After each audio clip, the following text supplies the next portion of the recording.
I just watched the 2012 film musical adaptation of Les Misérables, directed by Tom Hooper, who's a director who I'm not particularly a fan of, but it's a musical which I am the biggest fan of. I absolutely love Les Mis.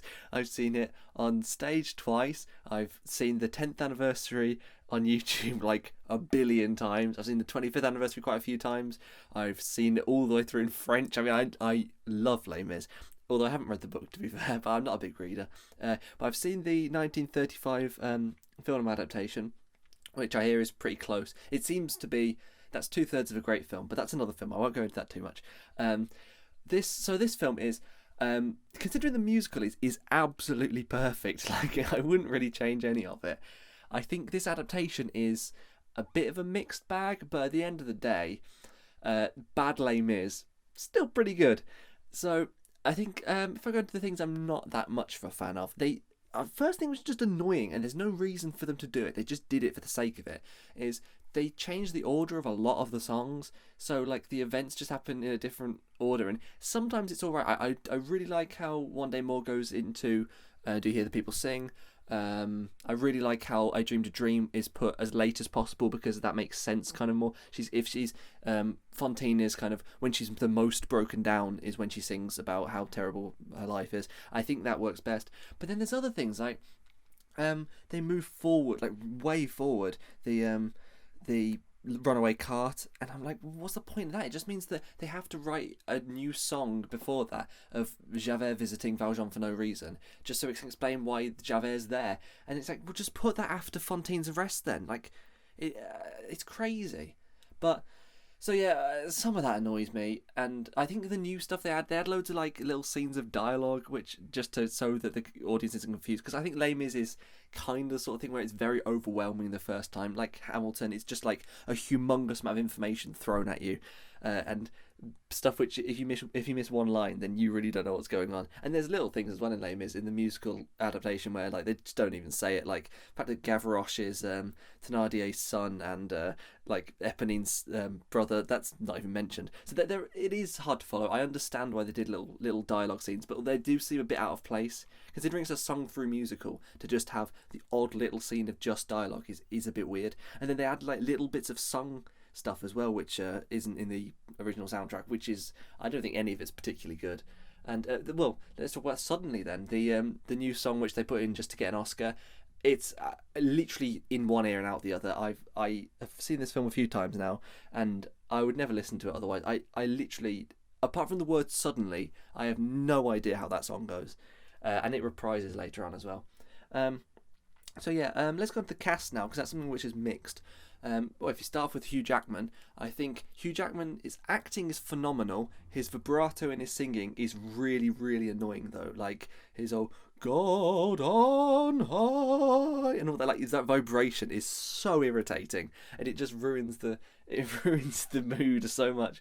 Actually, there's a guy I saw on stage the most recent time. He sounded exactly like Hugh Jackman, but without the vibrato, and he's the best Valjean I've ever seen. Because to be honest, I don't think anyone. It's weird considering he's the lead, and I've seen so many of other parts where like I've seen multiple people nail it. I don't think I've ever seen a Valjean which is absolutely perfect. But apart from that guy on stage I saw, but I don't even know his name. I should have googled it really, but I didn't. Yeah. So Hugh Jackman's acting is great. Like I think he deserves an Oscar in that, but it's just his vibrato so irritating. And Hugh Jackman, Russell Crowe is really bad. I agree with people's criticism. I think he not only does he get the character of Javert wrong, but his singing is atrocious.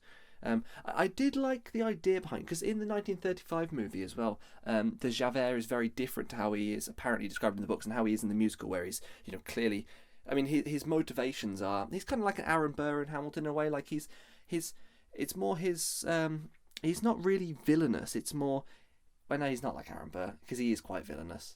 But you understand he was born in a jail, so you get his point of view. Like, it's quite a three-dimensional villain. And I think in the 1935 film, they really played on more the fact that, like, this guy, well, he's like an Aaron Burr figure there. Like, he's not a villain at all. Like, he's just, it was the way he's raised in that. Like, his point of view is opposing to Valjean's, which means he has to act as the villain in the story. But he's not fighting to be malicious.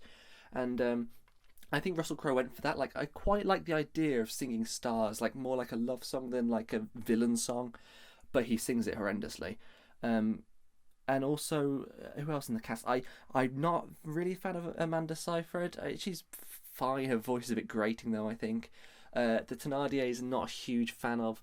I like Sacha Baron Cohen, but I'm not 100% sold on it. And it's weird how Helena Bonham Carter is like, she really doesn't have much of a presence, because like their costume, their makeup is really over the top, and then I don't think she does anything with the performance. Like, she doesn't. I don't think she would get a laugh out of any of the lines. Like, Master of the House is a really funny song, and when you watch it in the 10th anniversary, where the two people singing it are perfect in the role, people are laughing constantly, and it's hilarious. And then she just and I think Sacha Baron Cohen for the most part just blows away those lines, just delivering them like they're nothing.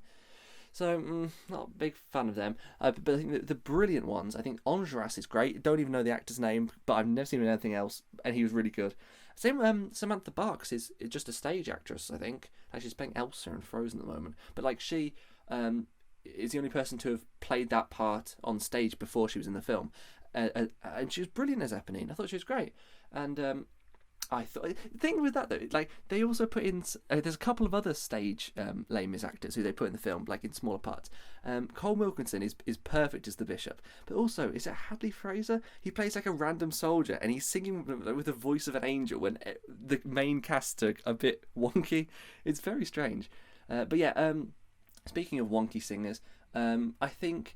Anne Hathaway is there's some notes she doesn't hit, but her acting is phenomenal. Again, she deserved an Oscar. It's the same with, yeah, I think it's fine. I think for I Dreamed a Dream, that is some of the best acting I've ever seen.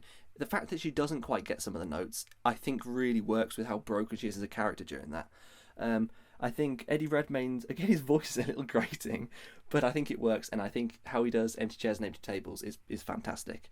I just think, yeah, I think all of the, what are they called, Les Amis d'ABC, whatever, the students, they're all great. Gavroche is great. Yeah, it's just a mixed bag. It's like, it's half of them are brilliant, half of them I'm not so much of a fan of. And some of the songs, like they keep singing stuff which should be soft, like really, like when there's a bit where when at the end of the section in 1823, when Valjean's like whispering because he's hiding, and then he just starts like blasting out a song. It's like, what are you doing? You're just whispering. And there's also like Bring Him Home is meant to be quiet, like everyone's asleep, and he's going, and if I die, like all that. It's crazy. But yeah.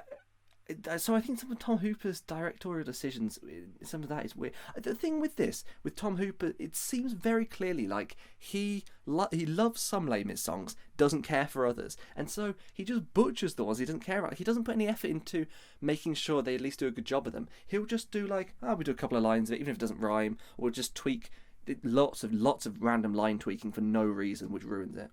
And it's just, yeah, I don't like how he changed the musical for no reason. But yeah, on the whole, good film. As I said at the start, bad Les Mis, still pretty good. So I give it 4 stars. Yeah, it could have been a lot better. Not a fan of Tom Hooper, but it's pretty good still.